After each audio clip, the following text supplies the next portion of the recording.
He is the guy behind Secret Level Tuning, Merican Canjo. He's a chef, he's a father, and he's an all-around good guy. That's why I picked him for my very first podcast. So, Stephen, welcome to the podcast. Hey, thanks for having me. So, tonight you have a big show. This will probably air after that with Joe Zelek in Pittsburgh, and pretty exciting. Yeah, I haven't played Pittsburgh since '94, and it was a punk rock show at Pitt on Pitt campus. So it's kind of weird, 20 some odd years later, and my triumphant return to Pittsburgh. But it just, How did that all come about? Joe and I were talking once before of let's, he's like, hey, I'm kind of interested in one of your instruments. What do you think? What would work for me? So we did a lot of phone tag back and forth, and he's been over here a few times, and we've looked at stuff, and we've talked about building one for him. We're designing something for him, and then he was just he was like, hey, what's your thoughts on playing Pittsburgh? And I said, I really haven't. He's like, can you, how many people can you know? How did he word it? It's like, can you direct people to our show in Pittsburgh? So I'm thinking, he wants me to, let my friends know that he's playing in Pittsburgh. Right. That's great. So I'm like, yeah, I'll spread the word. So I put it on Instagram and put it on, the Merican page and the Secret Double Tuning page and my personal page. Hey, Joe's playing here. You should go. And then I get a text the next day. It's like, no, I want you to play. So I'm like,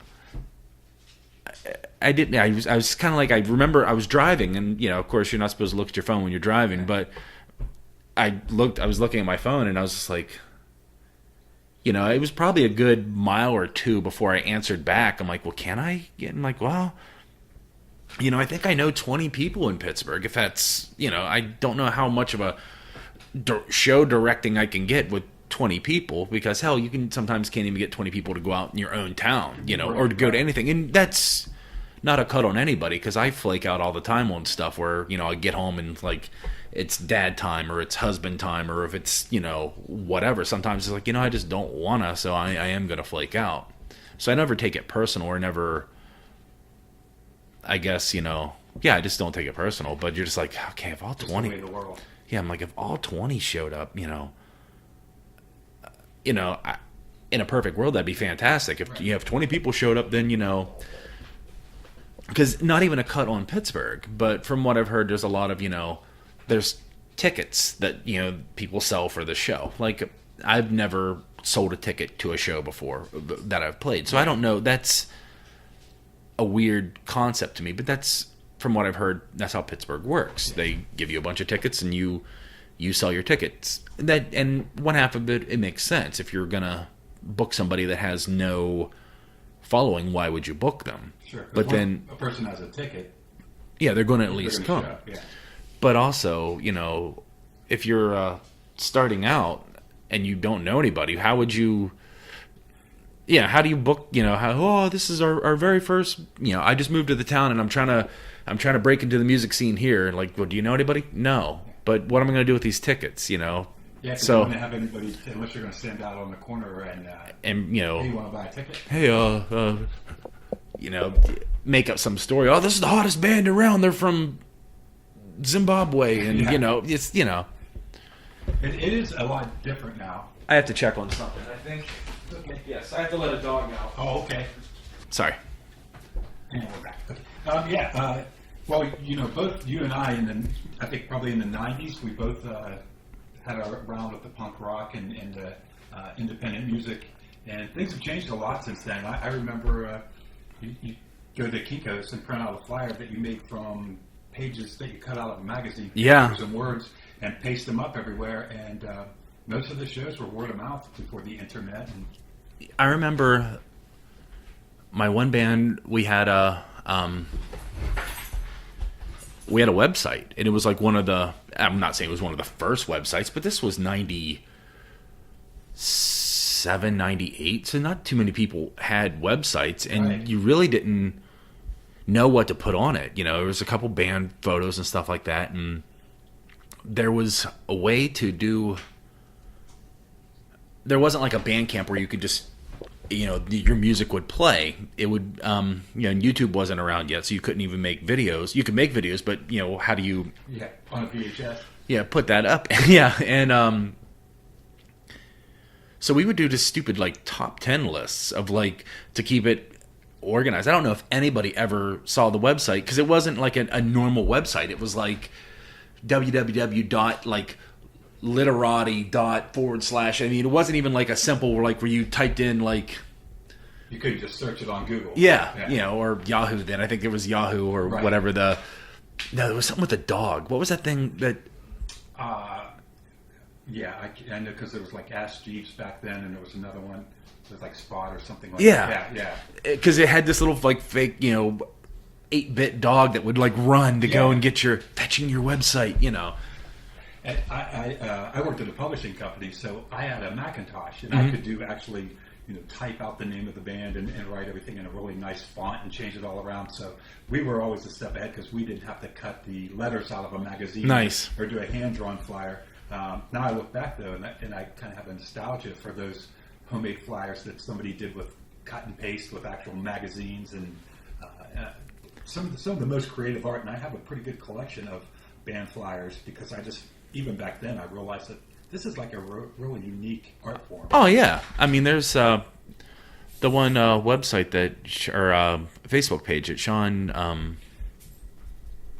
Decker made, and I'm an admin on it, which we haven't done anything with it, but it was literally like going through and finding all the old wheeling flyers. And what's funny is, there's everything, the whole place was, at least wheeling scene back when I was a kid, revolved around the hangar, which is now the 19th hole, Hardee's, the bank parking lot right next to it, and the field behind it. That was the whole. That was the epicenter.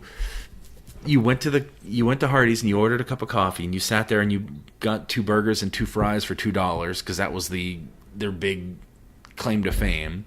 And there was a cop that would hang out there off duty, and he had his bulletproof vest on, and we were all just being jerks and whatever. And then after a while, he would finally have enough and say, coffee don't. Oh, actually, I got to back away from the mic to say it. I'd be like, coffee don't count. Bye. That's how we would get thrown out. Yeah. So then we'd go to the bank parking lot, and then someone would be skateboarding there or what have you, and then the police would finally get enough of that they'd kick us out. So then we'd go to the field, and then that wasn't long until a cop would kick us out of there. So then we would drive to wherever, normally Wilson Lodge, and dick around there until someone kicked us out, and then hell with it, let's go to Denny's, and you'd go to Denny's and then get kicked out of there. I mean, that was just the whole. Okay, there's Monday night down. We're doing the same thing tomorrow. Right. So. I didn't realize until maybe just in the last couple of years that Wheeling actually had a big punk rock scene. Oh, yeah. I was living in Dayton at the time, so I totally missed out on all that. Like I said, we would rent every hall that we could get our hands on, and it would always be, I want to say the very first show here was either 90 or 91, and it was some like fire hall out in the middle of nowhere. I missed that one, but I got to see the second show, and it was like a VFW or some building out on Stone Church Road or by Stone Church. Yeah, Stone Church Road. Couldn't find it again if you took every house or everything that was on Stone Church Road away from that. I still probably couldn't pick it out of a lineup with that and like Santa Claus and the Easter Bunny. I'd be like, I don't know which, And it would always, something, we were kids. So something would happen. Like, someone would steal a picture off the wall or something, like a framed photo or whatever, and then if we try to rent again, they wouldn't rent to us because you can't do it. So we would eventually find we got the hangar, which was right next to TJ's and everything, and they didn't like us because they didn't want us to go in and use the restroom. We could buy food there, but buy it and get the hell out. It's to go. Oh, would this be to go? That's how everything was. Long John Silver's was right next to it. And they didn't like us at all because people would park in their parking lot to go to the show also. And it was just literally, if you go into the 19th hole now and you look at it, I sat and look, I'm like, all right, so all this was just the garage doors in front of us. There was a little vestibule, if you want to call it that. And that was it. There was nothing else in the room. There was like a bare toilet with like a cardboard wall around it. Literally, it was like a little bit of framing, and it was nailed cardboard on it. That was a garage. Yeah, it was an old. It used to be a pizza place when I was a kid. I barely remember it being a pizza place, but it was. We would rent that, and then we would go to Jesuit and borrow their stages because somebody in the scene's dad was a professor there, so he knew who to talk to and stuff like that. We'd rent a sound guy, and then get whatever local bands we can get. And we always try to get someone from out of town. So there would be, Lincoln came from Morgantown a few times, and then offshoots of the Lincoln bands. And then you would have this band called Stand Up. I think they were from York or somewhere in Ohio, or not Ohio, but Pennsylvania. Like they would come down. And 108 played, they were from New York. Strong Intention played, they were from Cumberland, Maryland. And, so it was, there was a fair amount of shows would happen there. We'd get some bands would come down from Pittsburgh from time to time. And it was, we barely made enough to, just to pay everything. Because, the building itself was $300 for a night. The dude, He was making that guy saw us coming, and it was like, well, this is what we do, So you're making flyers and running around the mall, handing them out to everybody, and basically just putting them everywhere. And with that, one of the guy's dads worked at Wheeling Hospital. No, worked at OV. So we would sneak into OV and make copies on OV's copy machines. Yeah. I can pretty much find where that is if it's still in the same spot. So we would literally sneak in, make 2 reams worth of copies, and then get the hell out of there. And it was like you were saying, cutting out stuff and hand drawing stuff, and that's how you get the word out back then. Oh yeah, I mean, the last flyer I made was for the show I played at the brewery, and I'm a caveman when it comes to technology.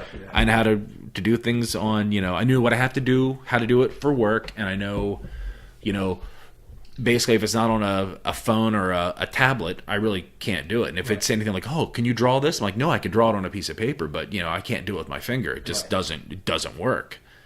So, could I draw a picture of it and then take a picture of it and then, send it to you that way? That's how I got both of my buttons were done that way, and nice. I just got a sticker done that way, and it was just, I think that gives it kind of a certain appeal. Well, just find a way or make one. That's my whole philosophy on most things. Yeah. But, I had to hand draw it, and it's like, all right, how do I get this on? Like, oh, dummy, take a freaking picture of it and then upload it. And, there's other people that I know that make these elaborate, memes and stuff like that. And I'm like, yeah, I can't. She's going to jump over here. Hello. Hello, welcome to the podcast, Kitty Cat. What's going on there, Charlie? When I was lucky when I moved to Dayton. That's when I really started playing in the bands, and Charlie. It was already a very thriving music scene.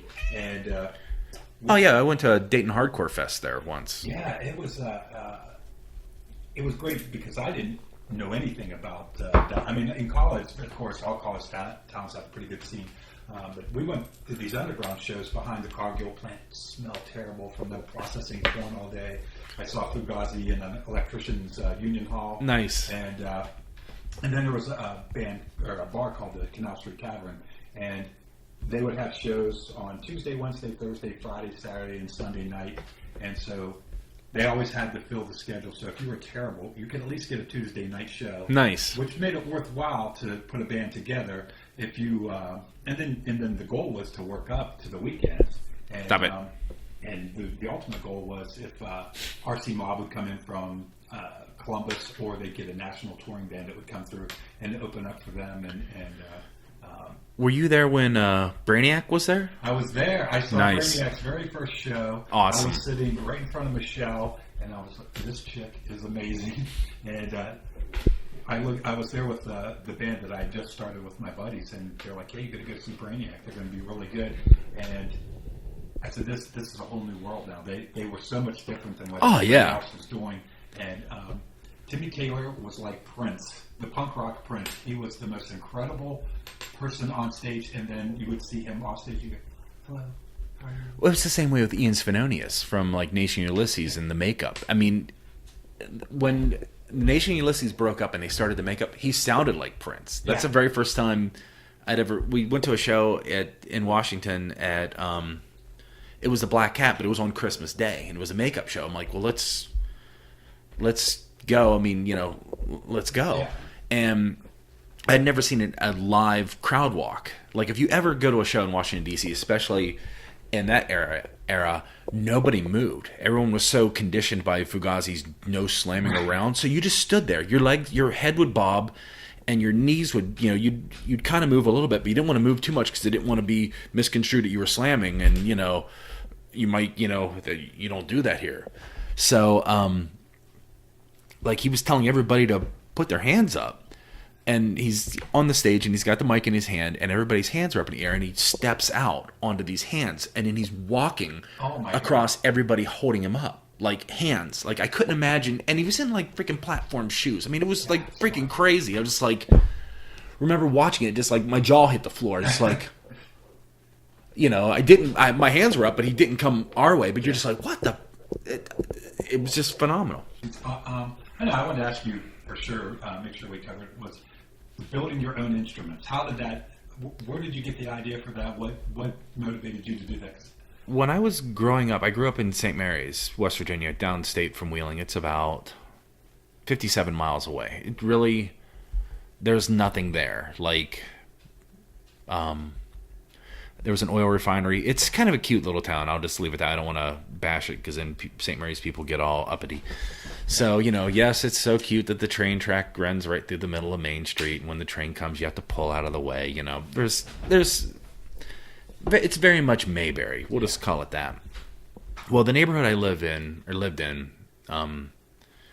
there was a guy at the end of the street. The total polar opposite end of my street. He had a cigar box banjo, and he would sit on his porch from time to time. It is technically southern West Virginia, so that it made sense, and he would just play it. So, I always wanted to play guitar. So I've had a guitar since I was 5. It just was some kind of piece of crap that, probably was bought for a nickel at a yard sale or something like that. I drug that thing around forever. But anywho, that I'd seen it, so that was kind of neat. Well, I was, many years later, about 10 years ago, actually, 11 years ago, my mother was dying of pancreatic cancer, and I was working as a chef, and I needed something. I just was, like, getting burnt out on the job, freaking out because, I'm an only child to a single parent. Yeah. So you go from being an only child to now an orphan. Now, granted, I was in my 30s, but still, that was just. So I needed something. I needed something that wasn't work. It wasn't home and like being a husband or being a father or anything. I just needed something. So I was walking to work because at the time I lived on the island and I was a chef at Wheeling Island, and I started thinking about the cigar box banjo. So I was like, well, that's I wonder if there's anything on that. I wonder how hard that would be to do.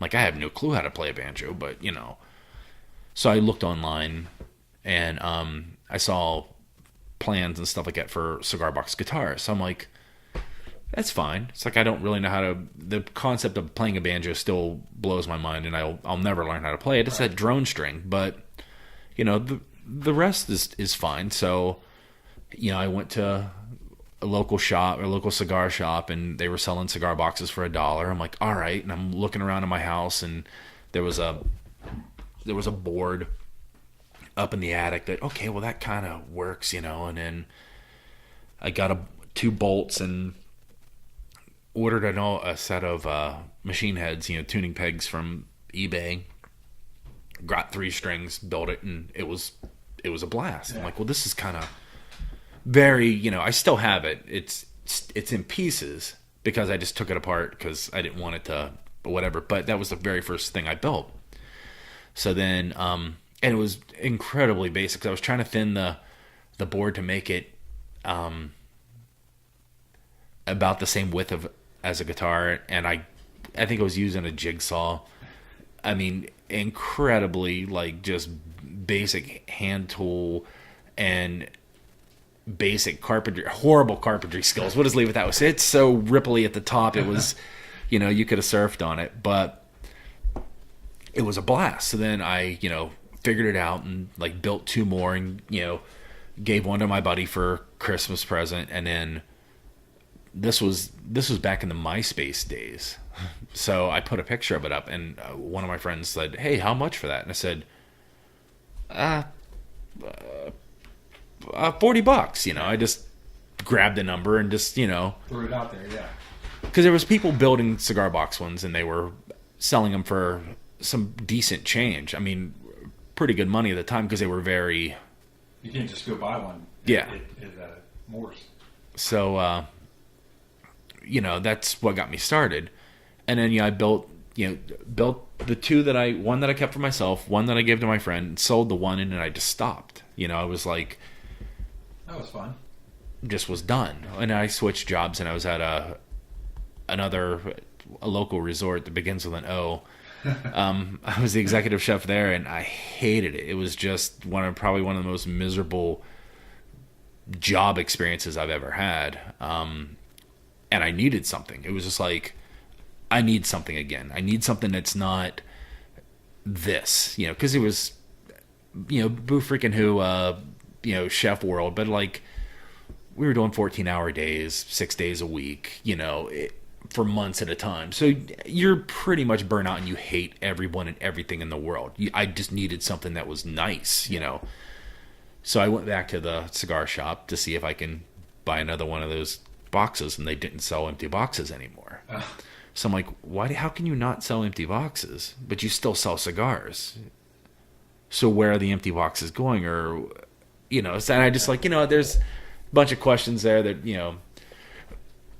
Dateline can take care of that later or what have you. So I, kind of forgot about it and was sitting at work, and I looked over at an olive oil can. So I'm looking at it. I'm like, I wonder if. So I tapped the side of it and, okay, it makes a nice sound. And, so like, well, it's kind of, I wonder if I can do it. Because building something out of a cigar box is quite easy. You open up the top, you build it, you close the top. Yeah. Building it in an oil can is a total different animal. You're cutting a little hole and you're building a ship in a bottle, right, to get it to where it needs to be. So I filled up every, olive oil bottle in both kitchens. And I took the can home, washed it out, took it home, and I had a day off and I just sat and looked at it. So then I went to Lowe's and found some, bought some boards and stuff like that, and I glued it, glued stuff, and it took me, after everything was dry, it took me literally about an hour to build it, not counting drying time for the first one. Very basic, it was, well, hell, I still have it. I just keep, changing it. It's like, oh, well, I wonder, it had no pickup on it, and it was very just, no, I don't have the first one. My nephew has the first one. He wanted it for a wedding present.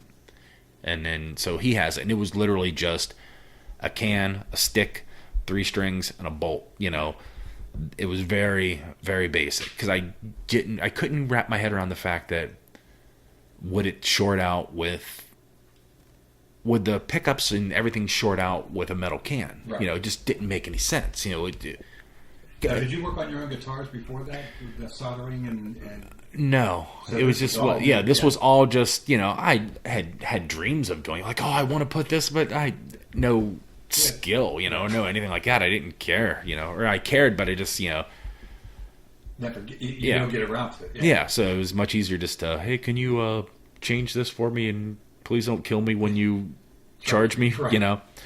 So, yeah, I built the first one and it sounded all right. So then, I'm like, all right, well, I kind of want one for myself now. So built the first one for myself, and I was like, I wonder if I can put a pickup in it. So I was trying to think of how to even do it, So I pulled it off and put a pickup in it, and that was fun, and it just kind of lit a fire. Like, all right, well, I need more cans. Yeah. I need to do more. I need to do more. So, and I didn't, sell any at first, 'cause I was just trying to figure it out. But literally, I just kept rebuilding the second one I built. I would just take this part off and do this, or I would do this and do this. So then the first one, I'd actually made for somebody. Is a one-man band punk blues guy in England named Hollowbelly. So I built one for him, and he had his own, somebody from America built him a cigar box guitar, and it was, it was nice. And then he met a guy in England, or had a friend in England or whatever, who built one, and he was well taken care of his stuff. Like, there's a picture of him playing one that I built for somebody else, and there's a video of him playing one that I built for somebody else. But the first one that third one I built, like true one, it was horrible. I mean, it was, thinking back, like, I'm a little embarrassed that it went out. I mean, I tried, did what I could at the time. It was, what the horribleness about it is, it's very dead sounding. If you plug it into an amp, it was fine, but acoustically, I hadn't hit my groove yet. Because, like, trying to dial it in. Because, like, not even, like, trying to sound arrogant on what it is, but it's a can, but it doesn't sound like a can. You can hear it now. It used to be, very, like, if you play an acoustic guitar, it makes a sound. You can hear the sound. But if you take an electric guitar and play it acoustically or play it dry, you can't hear it. There's no resonance. So I was trying to figure out how to make it resonate as much as possible, but still be structurally sound. What was the recipe, so to speak? Yeah. And going from, like, the third one to, I don't even know, I've made over 200, but I don't know exactly what number I'm at now, because I just decided to stop caring. Right. I'm not trying to build a, the person who gets the 100 or the 250th one doesn't win a prize. Right, it just was like, I do it for fun. Yeah. It's when not I make 300. We're going to have a public IPO and make it a public company or something. Yeah. So I just stopped. I didn't want to hang up on that anymore. For a while, I was writing it on the inside, hidden, where I knew where it was in case somebody took it apart or whatever. It would have written in pen, my name and what number it was. Right. I don't care about that anymore. It's therapy. That's the way I look at it. It's something that, if I don't do it, I hate it. I love it and I hate it. Right. After this Christmas, I'm like, I'm done. I'm not doing it anymore. That's what you told me that when I saw you at Third Fridays right before Christmas. Yeah, I mean, I was done. And I've got an order for 2, and I want to build, 2 for somebody else. So it's like, I'm not done, but I'm done, There is something relaxing about a project like that where you're by yourself and you're just working on something and trying to figure it out. And even if it's something that you've done a bunch of times before, there's something kind of soothing about it. And then especially with the Canjos, when you get done, you have this really cool instrument and the satisfaction that you made it. I hate them that they leave. When I'm having a hard time boxing it up, I know I did a good job. Yeah. And it's, each one's different. So it's not like, the can sizes are different. Even if I'm planing a board or whatever, I don't, I have templates, but they're not really templates. It's just kind of like, okay, they're mental templates. I don't set it down and go, okay, well, here's what I do. Everything's almost freehand. I'm very Amish anymore because I'm scared to death of a table saw. So I had one for a month and I gave it to my father-in-law. They are scared. Oh, scared to death of them. I had a what are they called? Belt saw or whatever it's called. You know what I'm talking about. Bandsaw. Thank you. I was gonna say it's got 2 wheels. I had one of those that somebody had given me, and it was very nice. And my father-in-law had one, and he bought. They were both. Mine was a Craftsman. His was a Craftsman, and he builds he makes fishing rod holders and wind chimes and whatnot. He's also 83. Yeah. So his motor blew up, and he comes from the old school of, well, when something dies and it says Craftsman on it, you just go to Sears and pick up a new one. Right. Well, that's not how Sears is anymore. Yeah. It's not. So to keep him from doing that, because I didn't want him to go out, hobble one out there and get all uppity about it. So I'm like, well, Pop, I'm not using mine. I used mine. Yeah. I just was like, I don't want to. let him have it. Yeah, just help the old man out. Yeah. You know, so I'm like, oh, I'll get it over there to him. So I drug it over there, and so now, you know, I have a drill press that I don't use. It's just there. I basically use like Japanese pole saws, chisels, and I use the belt sander from time to time. Yeah. Most of the time I use the belt sander just for finishing or roughing up out something. The rest of it's all like by hand, right? yeah, I kind of wished I didn't, but I enjoyed the silence. I don't want to hear Right. you know. So I'm in the process of trying to do a hardwood floor and build an island for my kitchen, and right now I got a big stack of rough cut lumber drying in my kitchen. nice. And there is something about working with wood that's just It's so relaxing. Yeah. The sound or the smell of it, you know. I have a planer out there that I need use. to borrow that. Right on. I use every once in a while, but when I do use it, I try to use. I've been trying to use pallets a lot. I have a bunch of pallets. I have broke them down. I have a pallet breaker. All deep. Well, Yeah. I'll have to borrow that too. Right on. It's, you know, I'm sitting here trying to find the perfect one, but you know, they're either, some of them are pine. I'm always looking for oak. I can recognize oak a mile away Yeah. because that's what I normally try to build with. So then, you know, you get all these things. I'm like, all right, so you're cleaning up all these boards. I'm like, okay, there's no cracks in this one, you know, and is it semi-straight? And okay, how much am I going to have to plane off this to use it? And, you know, it just, I started making it a game with myself of like, how much recycled can I do Right. this? And the average person that buys one could give two shits whether, you know, how, yeah. Lowe's and bought the wood, or if Yeah. it's- yeah. Or if it's local and, you know, hand rubbed by freaking, you know, virgins and, you know, yeah, They you don't know, care. they don't care. Yeah, they just want, you know, make me a bicycle clown, essentially, is what it Right. is, you know. But So, you're the guy doing it, and if it means something to you and it's your time, Yeah. then I think that's really cool, and it's important that you recognize that that's important to you. Whether, you know, I think anybody that does anything creative, I think the fact that you figure out what's important to you and whether other people appreciate it or not, you get used to that. Yeah. I make a horrible joke as a chef. I mean, it's horrible because it's true. I make pretty food for ugly people. And it sucks when you break that down because the guest doesn't care. They do care and they don't care. You get a few that, I don't want to sound like an absolute dick, but you're wanting, like, I'm just going to use Morton Steakhouse because that's just a Ruth Chris. Not that I'm the biggest fan of those, but that's just a recognizable name. So you're wanting Ruth Chris food, but for Walmart prices. Right. That's the world. So they don't really care as long as they get it at a Walmart price.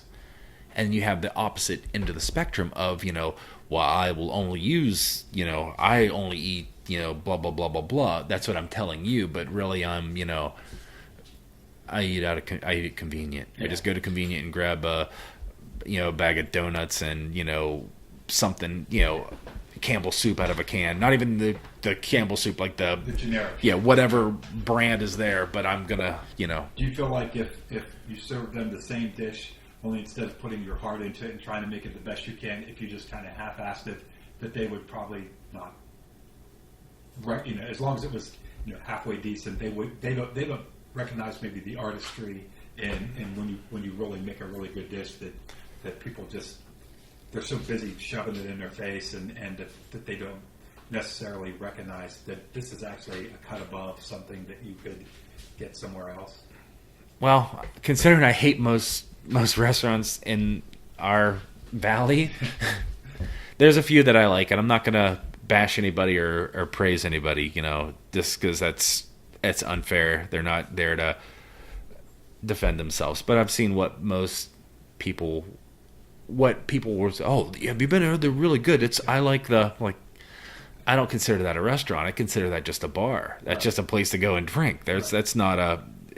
You actually like, but you can't say that. That's my internal monologue of that's what you enjoy eating is Yeah. there.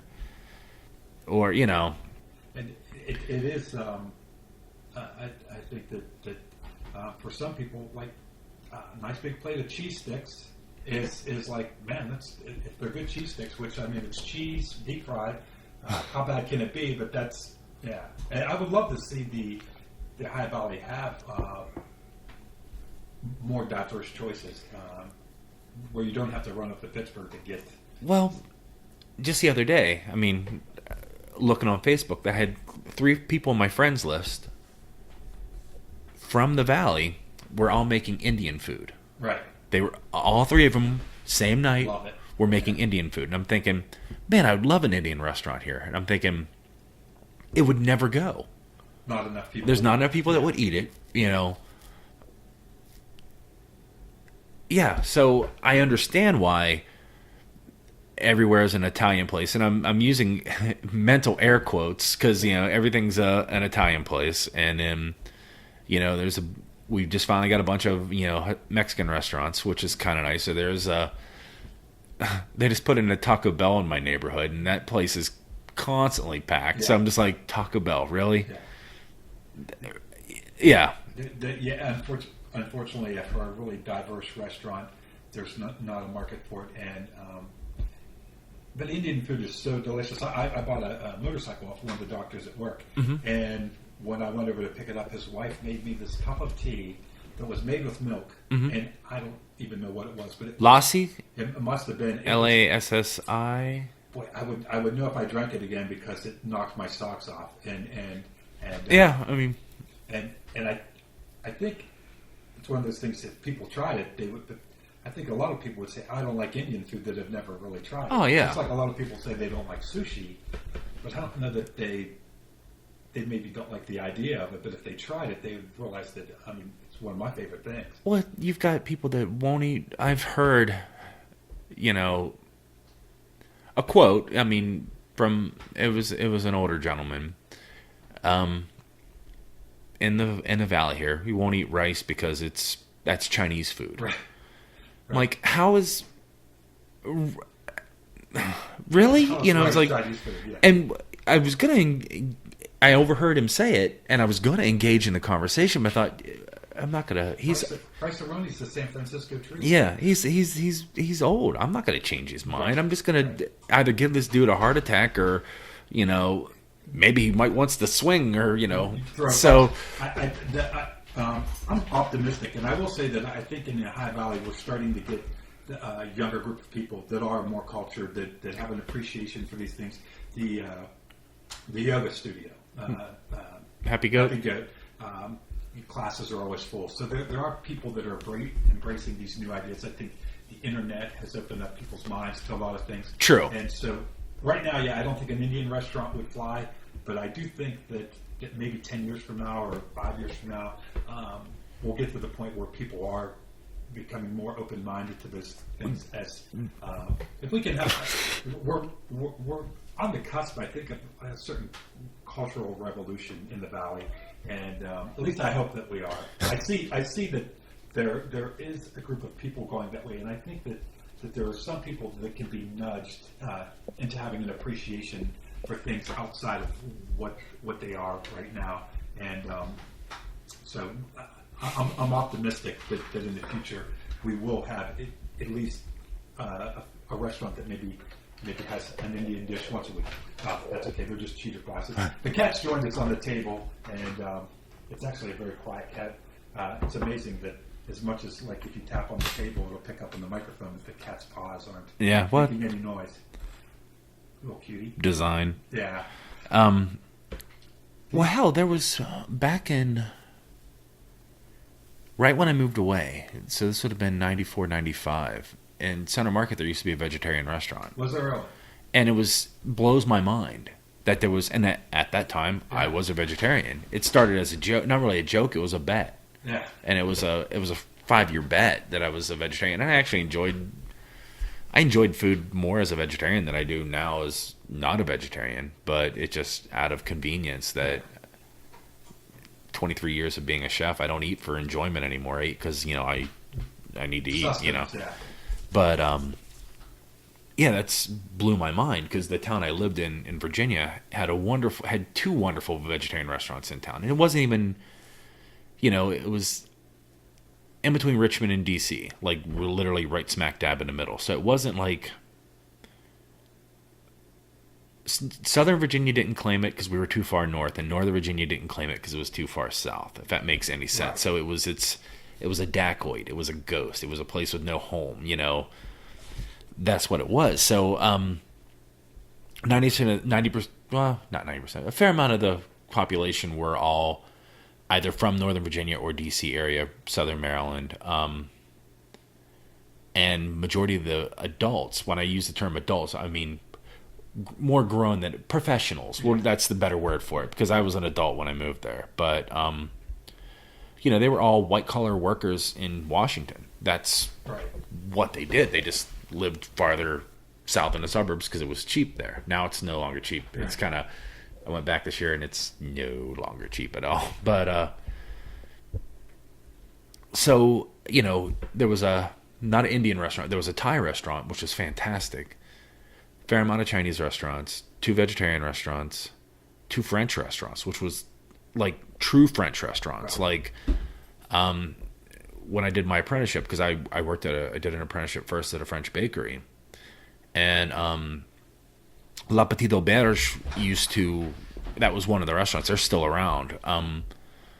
Auberge ordered phenomenal amounts of like bread, and all of their desserts came from us and all this stuff. It was a true, it was a French restaurant, like typical old, like ridiculously old school. Because my boss was obviously from France. He's like 2 years older than I was, and didn't speak English. I didn't speak French. Wow. So it was a lot of grunting and pointing and looking at our little books. And his aunt and uncle had sold the bakery to an American, and he didn't speak French.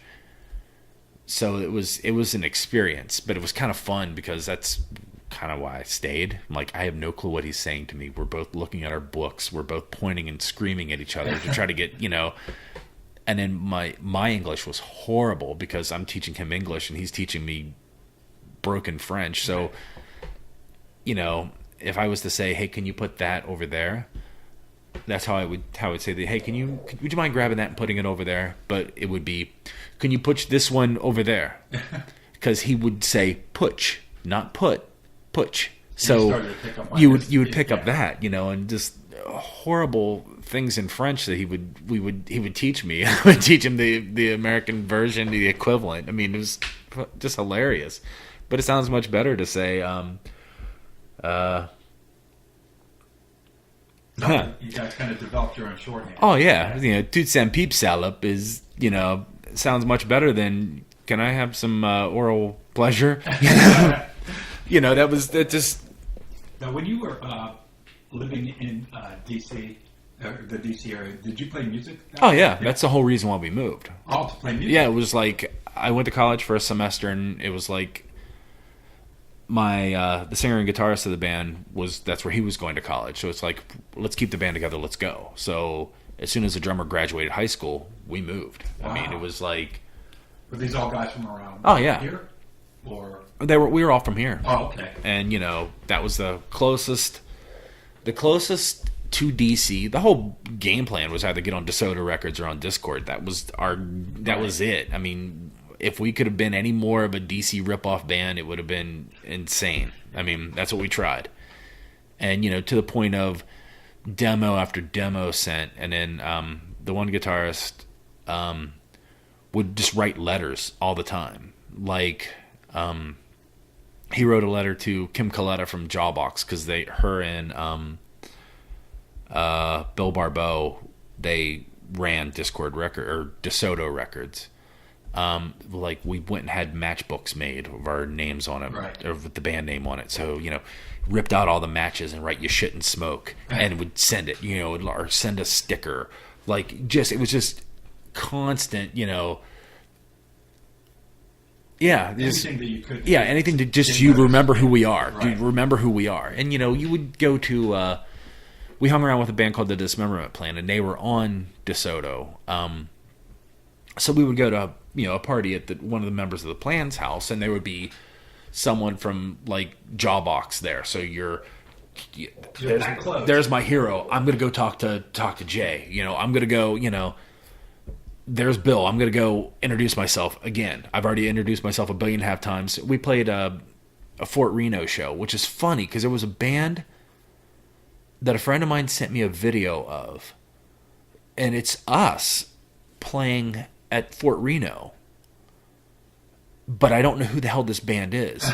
So I'm like, where did they find this video? And is this video around somewhere? And it's only just literally a blurb. Yeah. I'm sitting there like, there's no way that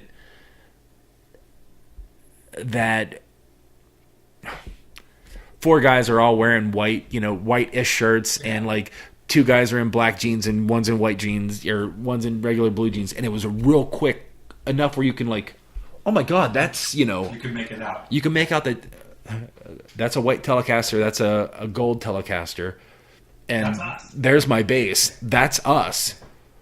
But I have no clue who this band is, where they're from, or whatever. But it's in their video, literally just. Bloop. That's fun. So I was like, "Fuck, I'd like to see that," Yeah.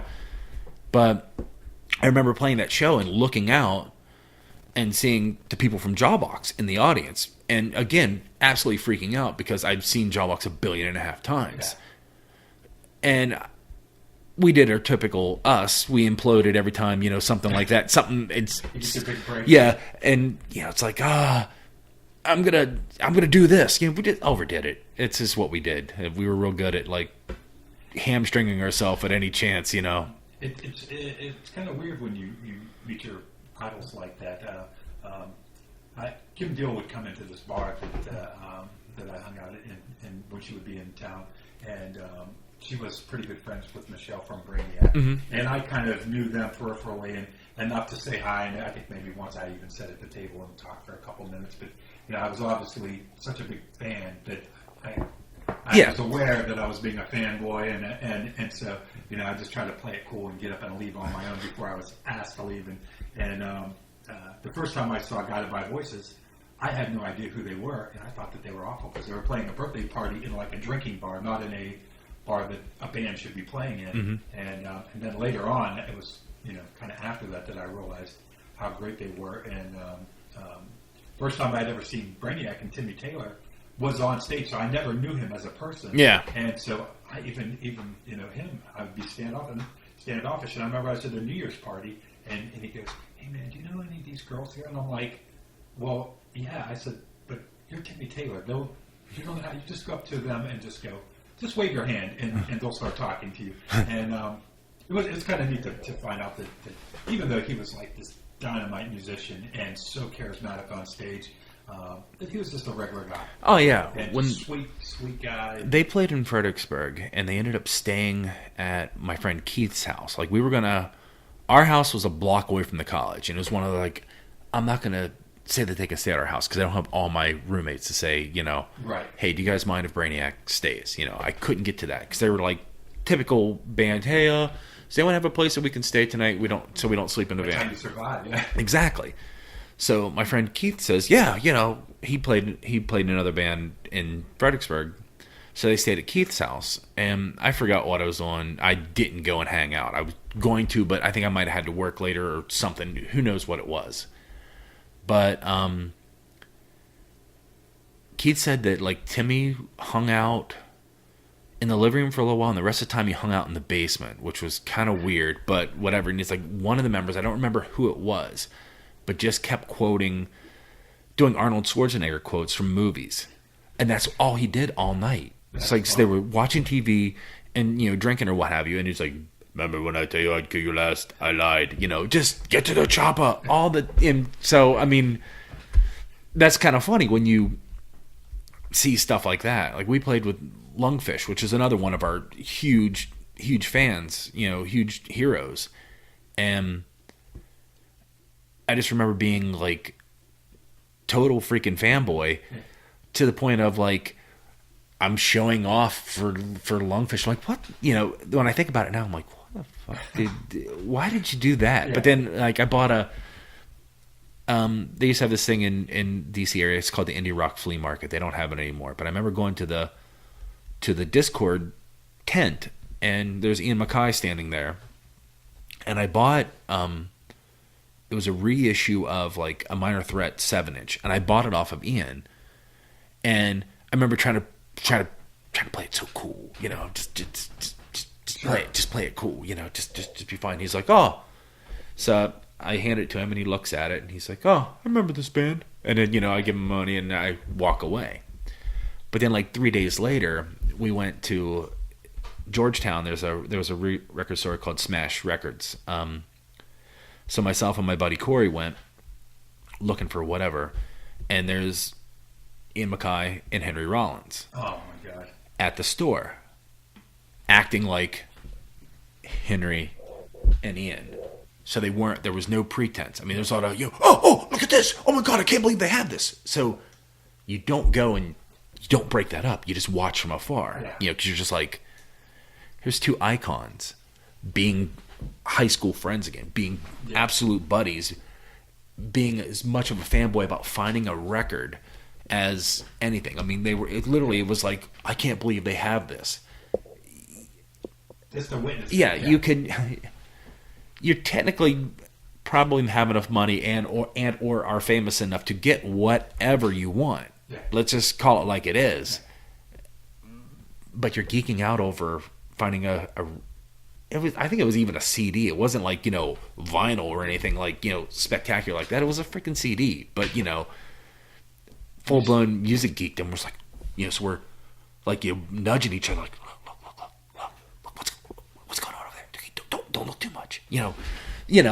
But I can't even imagine what it'd be like to see those two together. Like, we never spoke to him. We didn't do it. We acted like, just let him. Don't ruin the moment. Yeah. But I remember driving home and just being like, what the fuck? I can't believe yeah. That you saw that. My worst encounter was I was in Venice Beach, and I go into this record store, and Angelo Moore from Fishbone's in there. Nice. And it's him. He's got the lucite clear cane and the mohawk, and I mean, it's Angelo Moore, thin glasses and everything, and I couldn't resist. I went up and said, hey, you're Angelo Moore from Fishbone. And he goes, you got the wrong guy. I'm like, but that's awesome. He's like, no, that's not me. He was with some girl, and he didn't want to be annoyed by some dude from Ohio probably coming up while he's just looking around the record store. I'm like, man, I should have just kept my mouth shut. But after that, it took me a while before I could listen to Fishbone again. And now I look back on it and think, well, everybody has a moment like that where, man, it was a kind of a rainy day. They probably were just like record store shopping. Maybe it was his first date with this lady. Yeah. And some kid coming up to him and saying, hey, you're Angelo Moore. And he's just... you just kind of ruined it. And like, thanks, buddy. Yeah. Just even my limited success in music, which is very limited, but it would be weird when people would come up and they were talking to you as the drummer in the band, as opposed to just a person. It always freaks me out. It still does. Yeah. And, and even people that you already know. Yeah. That all of a sudden are looking at you like... Well, it's like... I went to a job interview once, and it's the same thing with being a chef. She was the office manager, and she asked me, well, what do you like to be called? I said, well, you can call me Steven. So would you like to be called chef? Or you'd like to be called... I said, you can call me Steven, because being a chef is just what I do. It's not who I am. Right. And it kind of... The look on her face, I'm like, do you think I sleep in this freaking chef Right. coat all night? Right. Do I, when I'm at home, they don't call me chef. Right. When I'm at work now, I get called chef, but I don't demand that. It's just, if it happens, great. If it doesn't happen, that's great too. Now, young in the career, I loved it when someone called me chef. I'm only a line cook. They don't know, But now I just, it's, you don't have to, it's call me my name. It's actually my name, Somebody was introducing me to somebody new at work that was like a doctor or something, and very graciously they said, oh yeah, James is a film director or something like that. I remember just thinking, no, well, not really. I'm a receptionist that makes movies. and I still, I've been very grateful for all the love we've gotten from the public, but I definitely don't see myself as anything like that, and nor do I think most people see me as just a regular guy. Although, for the days leading up to maybe a big premiere and the days afterwards, there's a little bit of people that maybe only know me through that. But then, real quickly, you go back to just being a receptionist at Welling Hospital, and it's nice to have those few moments. Although I've never felt super comfortable, although it may appear that way because I'll be up shaking hands with everybody that comes and thanking them for coming and everything. It is probably one of the most uncomfortable things about making movies is being there after they see the movie at the premiere. And of course, people, in my brain, if they come up and say that they like the movie, I think, well, because they're not jerks, what else are they going to say? Yeah. And I try to take it with a grain of salt, but it is, it's not a comfortable moment. Oh, the whole secret double tuning thing. I'm at my most vulnerable. That's the only reason I still do it. I'm scared to death. Yeah. There's no one else to blame anything on. If something goes wrong, it's me. And, I'll forget things from time to time. So I'll ad-lib. I do a fair amount of ad-libbing on this stuff because I'll forget how I wrote it. Or I'll just start writing it as I'm playing, That happens frequently. Just like, I'll start something like, how's that go? And then I'll look at it. I'll have a set list and I will have a song named that. But then I'll just start doing something else. I'm like, I'm in this. I kind of like how this is going. And then I'll just start, where they just start riffing. You just start playing. And I'm scared to death. Yeah. The whole time I'm like, I started doing The Mask because I was having a hard time, doing drums with my feet and then playing and then finding the mic stand. Right. So I did The Mask because I'm like, all right, that part's done. No matter where I put my head, I'm at a mask. Yeah. I'm there. And it became almost like Dumbo and his feather. Right. I don't feel right without it. It just doesn't feel right. Sure. I'm glad you brought up The Mask because that was one of the things that I know that you put on Facebook a while ago that recently actually that you were thinking about getting rid of The Mask, and I was wondering what you decided and well, I broke The Mask at first. Right. That's what had happened. It was it just didn't work anymore. I've replaced it because there are people like, well, you should do half and half. Yeah. So I'm like, I don't want to drag one more thing, and I want it to sound as the same as, as close as possible. Because, this sound right here is basically what sound I was looking for. Right. If I could get this is perfect. But, of course you have this. So I bought a harmonica mic, a cheap version. It's just a Chinese version, I think, because, the state of the art one is like $100 and some odd bucks now, and it's basically it's not any good. Everyone's like, oh, you got to get the old Element for it. They don't make that anymore. So it's like, why would I spend over $100 for something that it's not as good that I have to go and find an old Element? So buy a cheap one because cheap mics sound better than decent mics for what I do. So I ended up buying two of them, and I have one that I was able to put inside the mask, so it works now. The mask is it does what it's supposed to do. So I have the other one on a stand, and the show tonight I'm not going to bring both just because I don't want to. I'm nervous enough, and I don't know where I'm going to be parking. Load ins at 5. I mean, it's very, very incredibly structured, and how I feel as being a one-man band person, I want to get my shit set up as quick as possible and tore down as quick as possible because a full band, I had drummers that take forever to get their stuff done, and guitarists that take forever to get their stuff done. I just remember just packing my shit up as quickly as possible and getting it off the stage. When it's just you, they expect you to literally, you're done. Yeah. Why are you still here? Grab it and go. Yeah. What's really? Come on. We got to set up everything else, and I'm supposed to play a half hour tonight. I'll probably end up playing 25 minutes, so I have time to get everything off. It gives me 5 minutes to get everything off and put away correctly. I'm hoping not to go over, but how I can, sometimes I can go 10 minutes and it seems like hours, or other times where I can go. You look at the clock, you're like, half hour's over. Well, I used to do that brunch every once in a while, and it would be a 3-hour show. Yeah. And, it's, especially when it's just you, you're just like, shit, I'm bored now. I don't want to do this anymore. But what time is it? I can't very well stop it. Okay, I've got some more time. Like, I've been playing for 2 hours, really? Yeah. Like, shit, it. Yeah. It is. Playing music in front of people is very addictive. Oh yeah. The very first time I ever played in front of people, I remember thinking, this is the most awful thing I've ever done. Why would anybody want to do this? Why have I been practicing to play in front of people? We played 5 songs, but it was for a benefit. So every band in town was there. It was outdoors, so the sound was terrible. I had long hair, and I let it hang over my face and look to the side, and just tried to tune everybody out. And the whole time I'm like, this sucks, this is awful. I can't. What am I doing? And then you get off stage and you're like, that was pretty cool. That was fun. Yeah. When can I do that again? We do it again tomorrow, and it gets in your blood.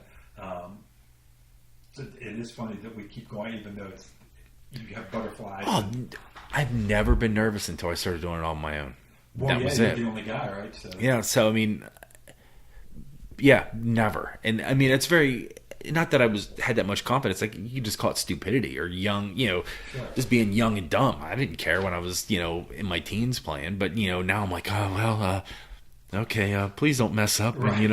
And, if I mess it up, can I at least, salvage enough that's what I'm trying to do? Like, oh, he's such an artist. No, he's not. He's trying to, I'm trying to figure my way out of this, Well, I think what you're doing resonates with people. The last show I saw at Willing Brewing, people were just loving it, and same with the show at the I didn't Friday really show. see. I normally don't pay attention. It's as sad as it is to say. I don't really notice much of anything. I just start playing. Yeah. Every once in a while, I'll notice something. When I do notice something, it's someone giving me the weirdest looks or trying to figure out what the deal is with the mask. Yeah. Like, I played Farmers Market this fall, and 3 hours outdoors, no big deal. I wasn't very loud, but there was a guy, some farmer, like 3 booths down. The booth right beside me were absolutely loving it. The booth, beside them were loving it. The guy, third booth down, all he did, him and his wife did nothing but stare at me like I was an alien. The devil. Exactly. So it was literally a couple minutes later, after I was about an hour and a half into it. That's when the lady who put it on is like, oh, would you mind turning it down? I'm thinking, it's outdoors. And How much more down? I can't, so I eventually just turned the amp off. And just did it. And I just sat there and, let the bass drum do this, and I just played and faked it. That's fun. I didn't even use my hand. I wasn't hitting anything except for the bass drum, so you can hear that. And the dude kept staring the whole time. So finally, I was just like, I'm done. Yeah. But it's you either get it or you don't get it, and And you are doing something different, and so either people are probably going to love it or hate it. And I'm all right with that. It's therapy again. It's just one of those, like, I wanted to do something, and like my last band, the drummer wouldn't show up half the time, or the bass player wouldn't show up half the time. So I just got real tired. I'm like, we were practicing at a building downtown, and we were practicing at midnight because we all worked hours, and that was the midnight or 1 o'clock. So you would show up to the practice space and unlock it, and you're sitting there waiting, and you're waiting, and you're waiting, and then at 12:45 you get I'm not going to make it. Or half of everybody would show up, or nobody would, or so just like, I'm done. I don't want to do this anymore. I don't want to play with anybody, but I do. Yeah. It's that double-edged sword. It is so much easier to do you can practice when you want to, you can perform when you want to, you can decide what gigs you want to take when you want to, and one of the things before I even started making movies is I thought, man, not only are you going to be working with a lot of people, but every project is going to be different. At least with the band, you kind of get a rhythm with people. Yes. And very reluctantly did I get into movies because of that. And then finally I just kind of embraced that idea that you're going to be dealing with new people all the time, and it'll be good for me. And it has been. But just being in a band, I always liked the 3-piece band, because then there was only 2 other jerks that you had to deal with, and they were like your best friends, but definitely the personality things with being in a band are something that unless you've done it, it's and I can definitely see where at the end of that you go, might be just nice to do something on my own. I mean, it was the band I was in Virginia that we moved here with. We all lived together. We ended up kicking one member out, and it was just bad scene, whatever. Hell, we just finally started speaking again like 2 years ago. But the most passive aggressive group of guys ever. I mean, it was just like every time we turn on, you're going like, well, let's just kick out such and such. I mean, everybody was just you were on the chopping block all the time. And once it turns south like that, but you never knew it. Yeah. It would be like, all right, well, we're going to kick him out. If he doesn't do this, we're just going to kick him out. And then knowing that, after you realize it, after you've had that conversation about everybody else, you start thinking, they're having that exact same conversation with me about me. So it's like, well, shit, what do I want to do? Maybe I don't give a shit, right. I'm just keep going, and I would say that the dozen bands I was in, maybe 6 of them that actually performed a lot, not one of them has a good ending story. They all had a very, either I got kicked out or we all just said, F you, we're done, and we all walked away. And sometimes, I know one, we were in the middle of a gig, and the band broke up, and we were playing at a party, and the one dude said, that's it, and he just turned off his, I say he turned off the thing, was the bass player, turned off his bass and started loading his car. That was it, we never played again. Well, we went, I still talk to the singer-guitarist, and he, a band that we loved, Drive Like Jehu, was reforming, just doing a reunion tour, and he just sent me a message saying, get here. Yeah.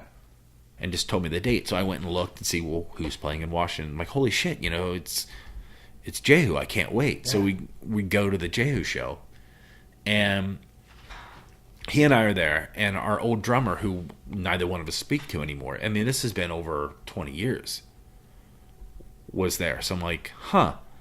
So we went from a 4-piece to a 3-piece. All 3 of us are here in this room, but none of us, only 2 of us speak. Yeah. And like the week later, the very first guy that we kicked out, he lives back here in Wheeling. We had spoken like a week after that. He and I hung out because I had his number because he was like one of the boys' soccer coaches for a while. So I just texted him and said, hey, do you want to go grab a beer? Yeah. You live in the neighborhood. Let's just go and grab one, So, and it was a good conversation. I mean, it only got weird at the end, and it was about, you guys, we could have made it, Dude, it's over 20 years ago. The ship sailed. None of us made it, but it was just weird that within a week, I had a reunion because I had talked to everybody in that band, but we don't talk. Yeah. Like, we're not, 2 of us are friends, and distance and just time, we're friends, but we're not.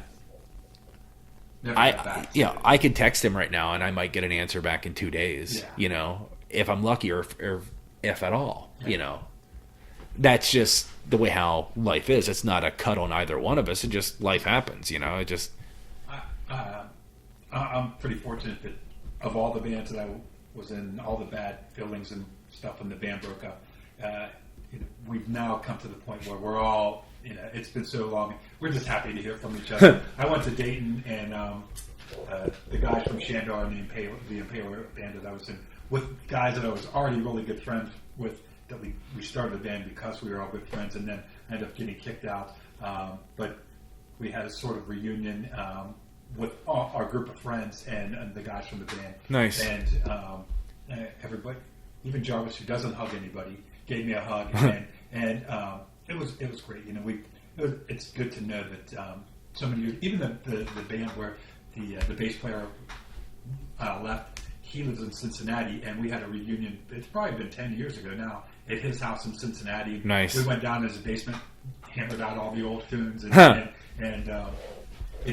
I guess that's the nice thing about getting a little bit older, is that you can. True. But sometimes those wounds, especially if you were in a band for a long time. Oh yeah, well, there's a band that I was in when I was 19 before I joined the band I moved to Virginia with. We weren't in a band for very long. The drummer, we'd been friends since we were 17. Nice guy. But he will still rehash stuff like that. And we were in a band not very long ago. I want to say like maybe 7 years ago, 8 years ago, maybe 9 years ago. Yeah. And kicked him out. Just it was a bad scene. Yeah, it was a bad scene to kick him out. It was very. I don't want to air his, because he might actually someday listen to this or whatever. So I don't want to air out all the problems, but there was a fair amount of problems that he was texting me about it. Years later, bitching me out for kicking him out. I'm like, dude, it went nowhere. I'm sorry, but we're in our 40s or almost at our 40s. What does it matter? The making it big is not what any of us. It's not going to happen. Find me a 40-year-old something. Find me a 40-year-old sensation, new artist. You're not going to find that. And when you get into your 40s, the idea of doing anything like that, it's to have fun. And in fact, we say that about the films all the time. Yeah. If we're not having fun, what are we doing? Yeah. there? Why do I do it? Yeah. And sometimes you just get to the point where it gets to the point where it's just not fun anymore, and you're just better off to hey, just still be done. Friends, but I think those are good life lessons, and God, I can remember in high school getting kicked out of the band, and I was crying. My mom came in and said, "What's wrong?" I'm like, "They kicked me out of the band, and I was the one that put it together." And little did I know that was the first of many. Yeah, well, that, as sad as to say, that's kind of how that guy was. Like, shit. When in high school, I remember coming home from Morgantown and to go to band practice, and I get to his house, and he's like, "Oh yeah, well, band broke out. They kicked me out of the band." That was then. Yeah. This is, we were, so 20 years later, it was the same, still getting kicked out of bands. And it's like, that, I can understand him, why he's a little salty about it, but. He's still got a job and probably a family. Yeah, I just. Adult life. It happens, it's.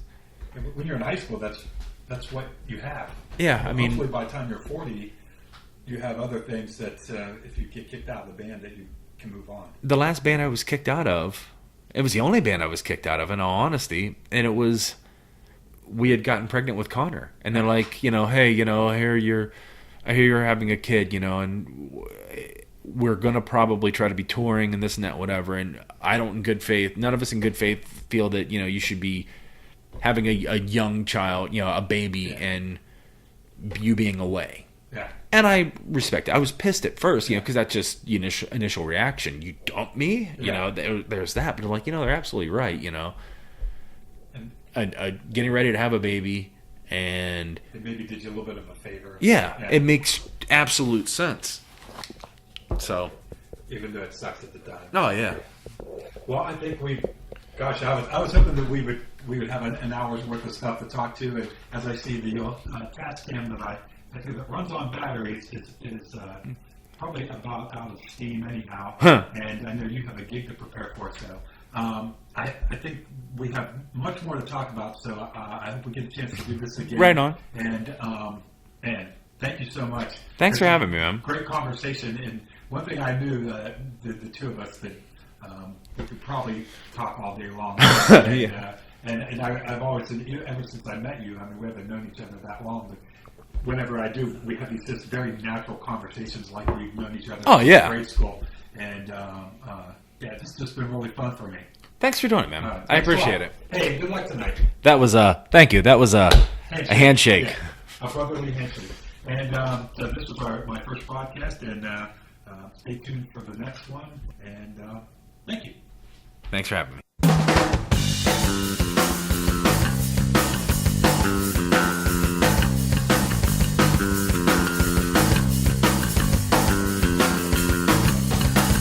Sick with this, I'm sick with this. Since you wasn't the fun, I just missed my own sweet time. Didn't teach what I fought. All the recognized simple things.